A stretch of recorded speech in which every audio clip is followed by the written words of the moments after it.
Hello guys, it's been a long time. I know, like the last video posted was about 1 year ago or something, and quite different things have been changed during this past 1 year.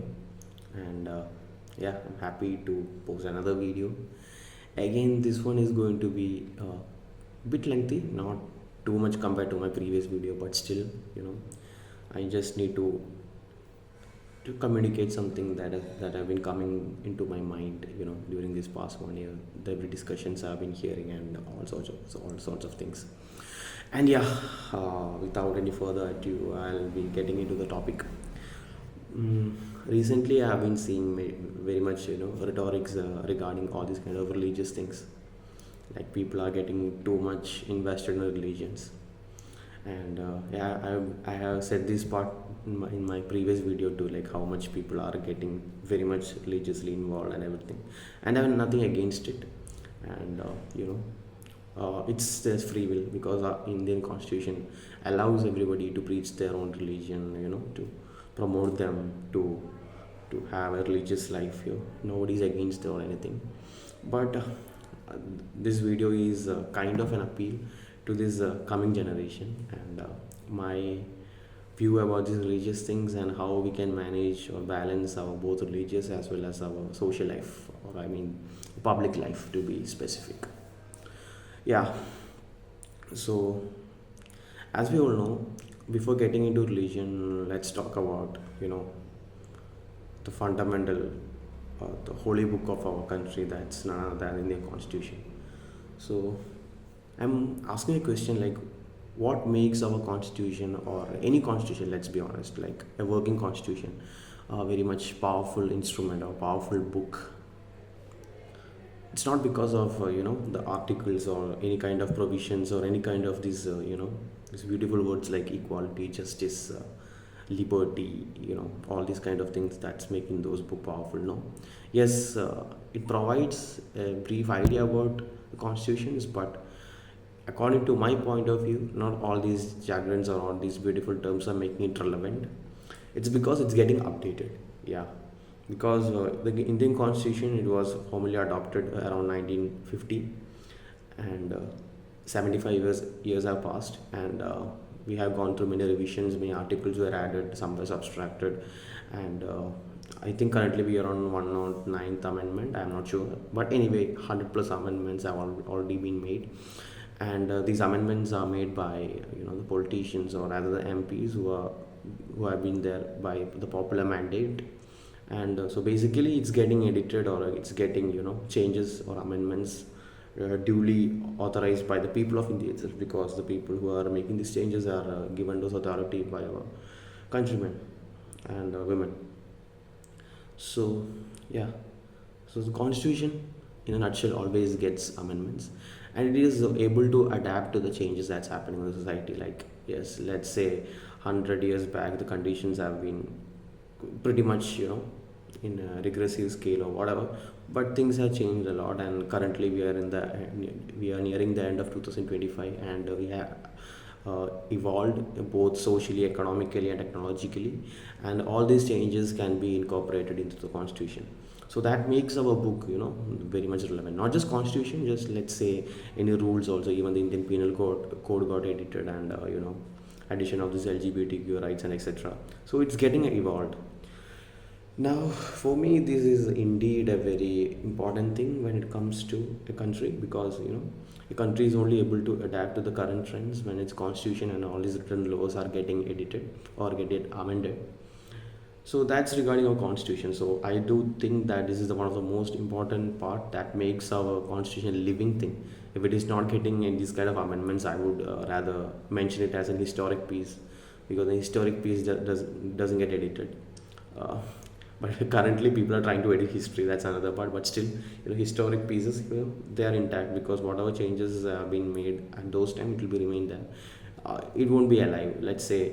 It will be a dead instrument, but our constitution is regularly getting edited, so I won't say it's a dead instrument, but it is rather living, as we all are. So it is a living piece of mandate, or what to say, a rule book. Yeah, so it's living. Now let's go back to our religious talks. religious talk in the sense, let's confine it to religious scriptures. So the issue with all these kind of religious scriptures is that it was written like say 100 2000 years back, and as we all know, the society is patriarchal. It is patriarchal, even though it's 2025. Let's agree to the fact that it is patriarchal. So if the current situation is patriarchal, you can just imagine what were happening like 2000 or 1500, 2000, 3000 years back. It could be the patriarchy or those mindset at its core. So women might not be having that much say in the society. So it's very easy, or it's very commonsensical to assume that all the scriptures were written without any aid from the women, or the lesser peoples. Only the one who was given those authority with education, with his money power, with his rule and everything, were able to make changes, or basically might have written these religious scriptures. So people having those real backing, or it is confined to few people in the religious scriptures. And yeah, it was written thousands of years back, so obviously it will be reflecting those social scenarios. You can't just compare, you can't even compare what happened like 5 years before to now, because things have changed in what to say, in a gigantic scale. So uh, just imagine what all changes could happen in just 1000 or 2000 years back. Because even in 5 years, let's say, like before 5 years, nobody were aware about the topic of generative AI. But nowadays, without ChatGPT or X or Grok, Cloud, we can't even think about having a common life. So that's what just changes happened in the past 5 years. So just imagine what might all have changed during these 1000 years. So yeah, coming back to religious scriptures, these were written like 1000 years back, and still we are following it. And the problem with that is that these scriptures were not able to imbibe all the changes that have been happening in this human society. It is remaining as the same scriptures that is written past 500 years ago. But the interesting fact is that many of the notions of these scriptures have been diluted to a scale that it is able to apply to this current scenario also. Because if you are trying to follow these religious scriptures word by word, mark my words, you won't be able to live in this current society, because it's pretty hard to live like that. Because let's say, take an instance of this Jain religion, and there is some hardcore Jain religion. They mentions about being naked, eating only things that won't hurt this nature and everything, but it's not possible in this current scenario. Or even take Hinduism. There are some notions, and most of these cases have been diluted. So all these writings in the religious scriptures have been comfortably diluted to follow with the current society, or to live according to the current needs. But a major part of it is still following what was written like 1000 years back. And this issue comes especially when it comes to the women's right, because most of the religious scriptures, as I mentioned before, might have been written by powerful male sex, and they might not be incorporating all these women's ideologies or their versions in the religious scriptures. So if you take any religions, I'm not pinpointing anyone, most of these things are do keep restrictions specifically to women. Yeah, because if I'm being very precise, you can see like women are not allowed to enter temple when they have periods, or women are supposed to wear hijabs when it comes to Islam religion, and women can't be priests when it comes to Christianity. So all these can'ts, don't do's majorly affects women, and they're trying to monitor, or they're trying to what to say, regulate these women's life when it comes to religious followings. So it's always been the women's story. Yeah, men do have restrictions, but no, let's be really honest. Like, it's affecting the women population the most. So okay, even if I'm keeping aside the women rights, it's forcing us to do with some sort of restrictions. And even though I'm making all these kind of statements, don't think I am like an atheist, or I don't believe in any kind of religion or anything. I do believe in Hinduism, but not I'm not following it word by word. I do pray to Hanumanji, and I do pray to Shiva, Krishna, and everything. But I do find peace when I go to temple. But I find similar thing when I move to. I have been to few mosques and churches, and when I've been to this churches and mosques also, I didn't find any much difference apart from these architectural differences and the and the way the people conduct their rituals. Everything is same according to me.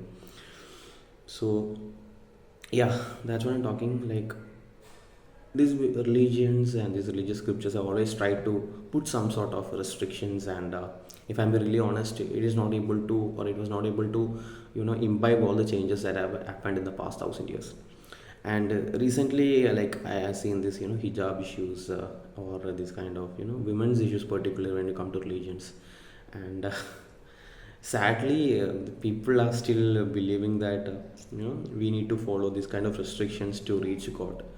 But according to my point of view, and I'm again highlighting the point, according to my point of view, it's solely my opinion.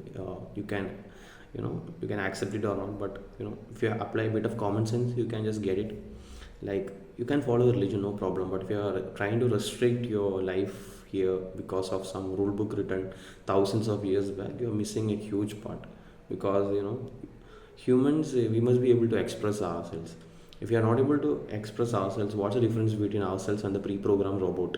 Because if you are trying to follow religion and if you're trying to restrict yourself, the problem is that we are not going to evolve as a society. Yeah, if we need any kind of evolution, then we must be able to move forward.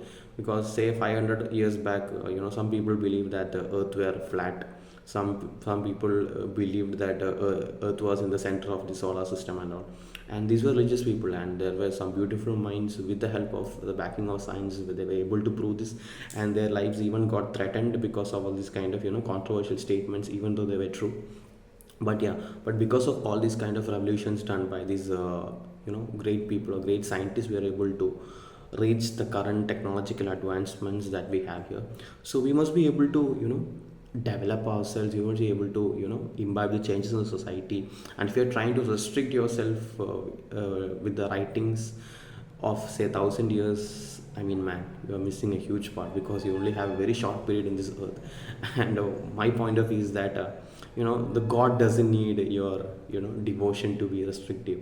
Because I would rather have a religious person who doesn't spit on road, or who doesn't litter on road, rather than a religious person who goes to temple 24 hours a day and still do all these kind of public nuisances.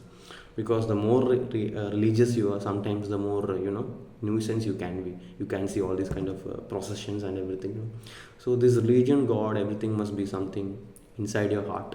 And obviously it can be a guiding light, the way you view the society and all.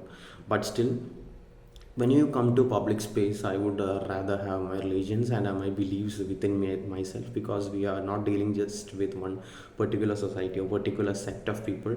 Here we are finding a plethora of culture, religions, etc. So we need to be able to adjust to all of them, and be able to embrace all of them. So if you're trying to restrict yourself and believing that your religion or your way of living is the best, then oh my boy, you're going to create all sorts of trouble. So we just don't need that, because India is a multi-pluralistic, multicultural society. And if you're just trying to take back to the thousands of 2,000 years of writings to this current 2025, this edition, then oh boy, this is going to be a hell lot of trouble. And we don't need that, because we must evolve. We can't just confine ourselves to this religious scriptures. We must be able to expand our knowledge. We must be able to expand our thoughts. We must be, as any double-faced coin, all the scriptures can have both positive and negative sides. So just take the positives. Just don't restrict yourself or your life because something is written in religion. No, the God doesn't want any of your devotion based on restrictions. The only thing what I believe He wants is to live peacefully, to love others, to embrace others, as well as to spread positivity and lead a good life and be an example. I won't tell that to be a role model or something, but still, something your kids can look up to, and just they can also follow the same. And I truly believe that rather than being religious, we have some civic sense, and do good things for society. And yeah, that's all I have to say. So be positive, and yeah, do believe in God, but not at the cost of having these religious tensions or turmoils or etc. So that's it. Thank you.